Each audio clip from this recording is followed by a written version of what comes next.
All Big 12, All-American, defensive back, cornerback Rod Babers, University of Texas, now a part of the Horn, has been, and also a part of the Texas football as well as an analyst. He joins us. Hey, man, how you doing? Up, boys? Doing great. Thank you guys for having me. I appreciate it. We appreciate you being a part of it. Craig Smoke and Paul Catalina, David Smoke with Rod Babers on 365 Sports. So UT is rolling. They had that Georgia, that first half of Georgia was tough. We've had you on 2 or 3 different times. How much did that off week allow them to take a deep breath and kind of put things in perspective and move forward? It was necessary. The offense had started to regress in those 3 games, Oklahoma, then Georgia, and then Vanderbilt. Now, it probably had something to do with those being defensive-oriented teams with defensive-minded head coaches as well. But there was certainly some regression there offensively. Also could have been related to Quinn's injury, right? He was also coming back from the injury. I believe, it's my theory personally, that there were some lingering effects from that injury. And after the extra bye week, it seemed like he was healthier, especially in that Florida game, the way that he went off in that Florida game, throwing for a career high in single game touchdowns with 5 of them, and pretty much had done all of his work by halftime. I think he was out of the game after the first series in the third quarter, and they put Arch Manning in. So definitely the best we've seen Quinn look since prior to the injury. So it was necessary. And I think Sark actually got back to, or at least maybe he decided to modify some things offensively that helped them come out. And as Sark mentioned, get their mojo back. And he said they got their mojo back offensively versus Florida. This is, Rod, an old rivalry game here, and Sark's even made, his joke was, I don't know what Darryl Royal did to these people, but, man, they really do hate us and all of that. Arkansas can be very explosive offensively. Yep. Defensively, they would like to, get that a little better, although they have a really interesting young defensive coordinator on that squad. How much emotion in this game is the trap for Texas because the fans in Arkansas want this so badly?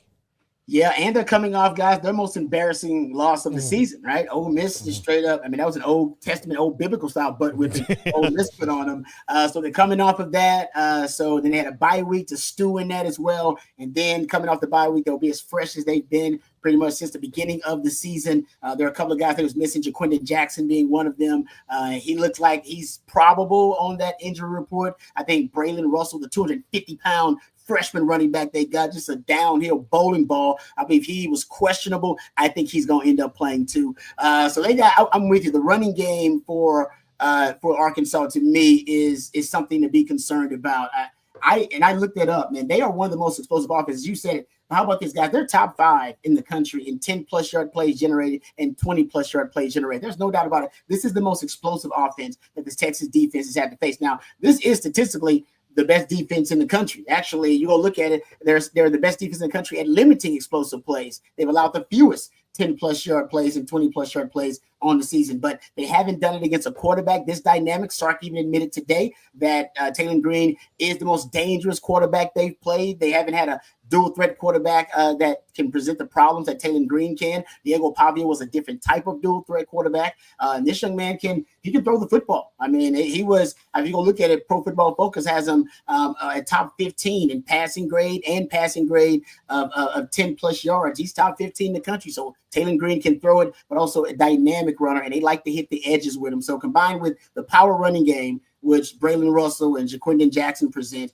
and then you got to have a +1 to run game, so you got to have a spy on him, and you got to make sure you allocate resources to stop him. Then there's Andrew Armstrong on the outside, one of the best wide receivers in the country, over 800 yards receiving. He'll probably end up getting to 1,000 potentially by the time the season's done, and this is a guy's going to play on Sundays. He's the most talented receiver they face. So Texas defense is legit. It's the best defense potentially in the country. They have not faced an offense that presents the problems that Arkansas will.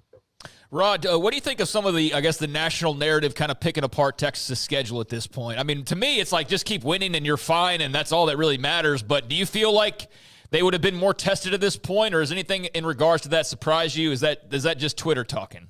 No, it's not. I mean, I think 2 things can be true. I think Texas is one of the top 5 best teams in the country, but it is true that the teams that they have played, they don't really have a quality win on the schedule.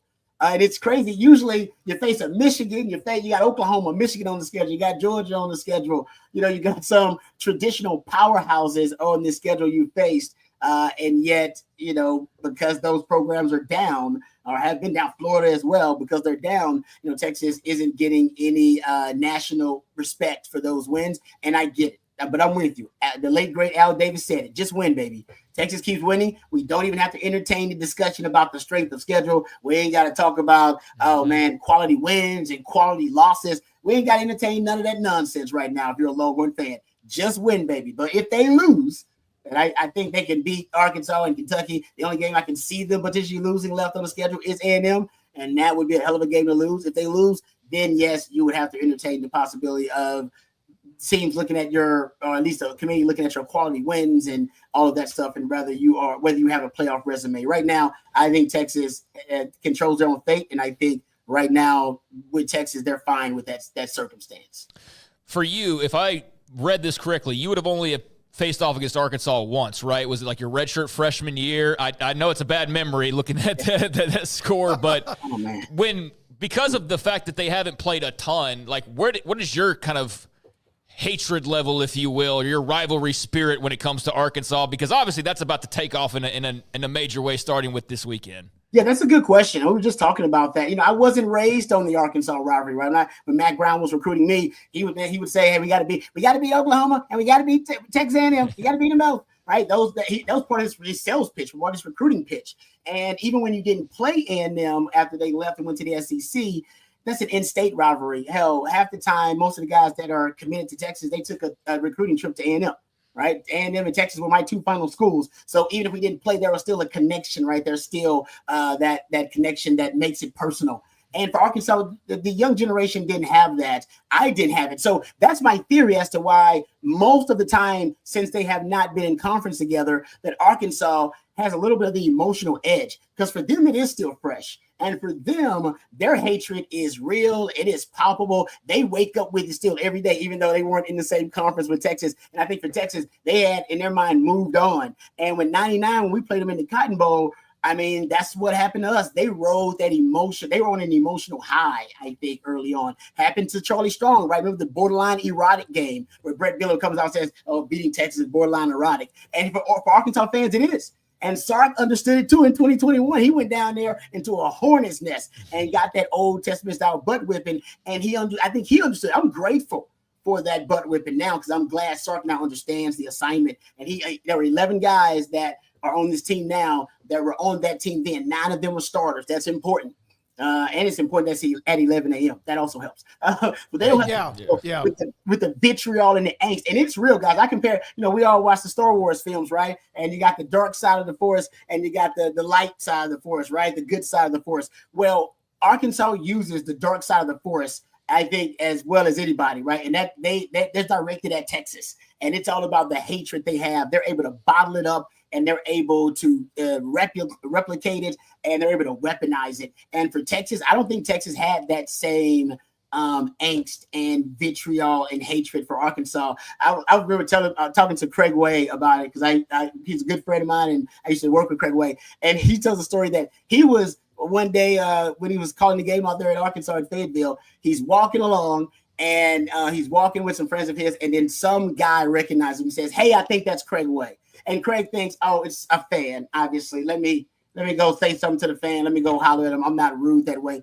Craig turns around, and there's a sandwich thrown in his head. All right? That's how Arkansas fans feel about Texas. Even the fan, they hate the play-by-play guy. They hate everything about Texas. And even Sam Pittman admitted, he said, yes, we do hate Texas more than we love ourselves. And Texas has to be ready for that, because I think that does give them an emotional advantage in this game. And some guys play better with emotion. And Sark says that you want to play with emotion, but not play emotional. And I think for Texas, the sooner they can get emotion removed from the equation in this game, get it back to the X's and O's and the matchups and the Jimmys and Joes within the chalk lines, that's when Texas will pull away. But early on, Texas makes some mistakes, keeps that crowd in it, allows that Arkansas offense to have some life. They're going to keep riding that emotional wave, and you may look up, and that emotional wave may take them dead into the second half and make this a game. You don't want that. Rod, for a defense that lost Sweat and Murphy and Overshone and others, they seem to be statistically better this year than last year. How? Huh. Wow, that's that's a multifaceted, multifactorial answer I'd have to give you. I think it starts number one with the secondary. They made several changes in the back end there. They moved first of all. They moved Jadae Barron, who was at a nickel at the slot corner for them. They moved him to the outside corner. Malik Muhammad became a starter late in the season last year, so that was an improvement in the secondary. They brought in Andrew Makuba from Clemson, another starter there. Michael Taft has been great for him back there. Derek Williams, who's now hurt and out for the season, he's improved. And Jalen Gilbo is a new starter in the secondary at nickel in place of Jadae Barron. So a lot of new faces in the secondary. Remember, that was the big issue last year. You're one of the worst pass defenses in college football, and you could not defend the vertical pass. To this crazy, just a turnaround 1 year, and you're the best pass defense in the country now. Like, that is a hell of a turnaround. So I think that's number one. I think the second part is the edges for Texas. You're deeper on the edges. You brought in Trey Moore, had his best game versus Florida. Ethan Burke, a young Colin Simmons now. Barron Sorrell is probably the most consistent guy. But you're right. The true, I think, really remarkable thing about the defense is that they don't seem to miss Tavondre Sweat and Byron Murphy as much as we thought. And the assumption was there would be a hole and a void there. We give a lot of credit to Alfred Collins. That guy's going to play on Sundays. Give a lot of credit to Vernon Broughton as well. And then the guys they brought in. And Sark said at the spring game, Sark said, we need big humans on the defensive line. And they went out and got them. They went and got 3 via the transfer portal. They went and got Lole. They went and got Bill Norton, Tia Savea. And Savea hadn't played that much, but Bill Norton and Lole have been more than up to the task of trying to replace Tavondre Sweat by Murphy. Now, you can't replace the dynamic presence those guys had, the ability to demand a double team. They were both war daddies on the defensive front, so they don't have 2 war daddies, but they do have one of the best D lines as a unit and depth-wise in all the country. So it is remarkable. I'm with you. I assumed, they're gonna have a weakness in the interior of that D line. That's not been the case. Anthony Hill as well, guys, playing like one of the best linebackers in the country right now as well. Thank you, buddy. Great to have you on the show when we can, Rod. Keep up the great work and hope to have you down the road because who knows, they've got 3 regular season games, conference. Right. They got a maybe SEC championship game. Heck, they have 4 possible playoff games, which is kind of hard to fathom, or they might have just 3. Who knows? Or if they don't take care of business, maybe just 1. Thank you very much for your time. Hey, thanks, fellas. Anytime y'all need me, let me know. Have a good day. Rod Babers with us from the Horn in Austin, former Texas cornerback, with a lot of good stuff from him. Great questions for him, too.